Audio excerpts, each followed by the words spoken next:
Hello everyone. మొలకల్ని పిల్లలకి డైరెక్ట్గా పెట్టడం అంత మంచిది కాదు, అందుకే ఇలాగ కిచిడిలా చేసి పెట్టండి. దీనికోసం ఒక టీ గ్లాస్ రైస్ని నీట్గా వాష్ చేసుకొని నానబెట్టుకొని ఉంచుకోండి. తర్వాత కుక్కర్ని పెట్టుకొని ఒక టేబుల్ స్పూన్ నెయ్యి హీట్ చేసుకోండి. నెయ్యి వేడయ్యాక ఒక చిన్న ఉల్లిపాయని సన్నగా ముక్కలుగా కట్ చేసుకొని వేసుకోండి. దీంట్లోనే ఒక పచ్చిమిర్చి చీలికను వేసుకోండి. పిల్లలు కారం తినకపోతే మీరు పచ్చిమిర్చిని స్కిప్ చేసుకోవచ్చు, కానీ ఇట్లా వేస్తేనే అలవాటు అవుతుంది వాళ్ళకి.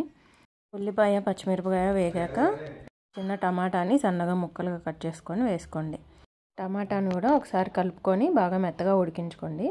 ఇప్పుడు దీంట్లో ఒక పావు టీ స్పూన్ జీలకర్ర పొడిని వేయండి. జీలకర్ర పొడి వేయడం వల్ల పిల్లలకి అరుగుదల బాగుంటుంది. ఒకసారి కలుపుకున్నాక దీంట్లో ముందుగా నానబెట్టుకున్న బియ్యాన్ని వేసి ఒక 4 to 5 minutes పాటు వేయించుకోండి. ఇలాగా వేయించుకుంటేనే కిచిడి టేస్ట్ చాలా బాగుంటుంది, నెయ్యి ఫ్లేవర్ బాగా తెలుస్తుంది. తర్వాత దీంట్లోకి ఒక పావు టీ స్పూన్ పసుపు కూడా వేసుకొని ఒకసారి అంతా బాగా కలుపుకొని వేయించుకోండి. దీంట్లో తేమంతా ఆవిరైపోయేలాగా కలుపుకుంటూ వేయించుకోండి. చూడండి, ఇలా నీట్గా వేగిపోయాక దీంట్లోకి ఒక చిన్న కప్పు మొలకలు వేసుకోండి. దీంట్లో పెసలు, శనగలు ఉన్నాయి.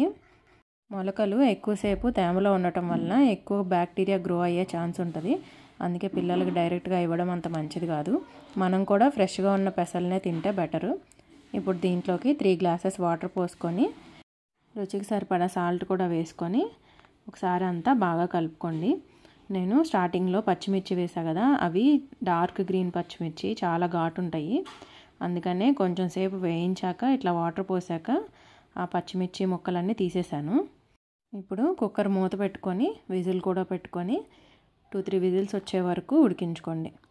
ఇలాగా ఆవిరిపోయాక తీసుకుంటే కిచిడి రెడీ అయిపోయి ఉంటుంది. ఇప్పుడు ఒక గంట తీసుకొని కిచిడి మొత్తాన్ని మ్యాష్ చేస్తున్నట్టుగా కలుపుకోండి. పెద్దవాళ్ళు అయితే డైరెక్ట్గా తినేయచ్చు, పిల్లలకి పెసలు శనగలు తగులుతూ ఉంటాయి కదా, అందుకే అట్లా తగులకుండా ఉండటం కోసం లైట్గా మ్యాష్ చేస్తే ఈజీగా తినేస్తారు. మొలకల్ని పిల్లలకి ఈ విధంగా మనము హెల్తీ ఫామ్లో ఇవ్వచ్చు. ఈ వీడియో నచ్చితే సబ్స్క్రైబ్ చేసుకోండి.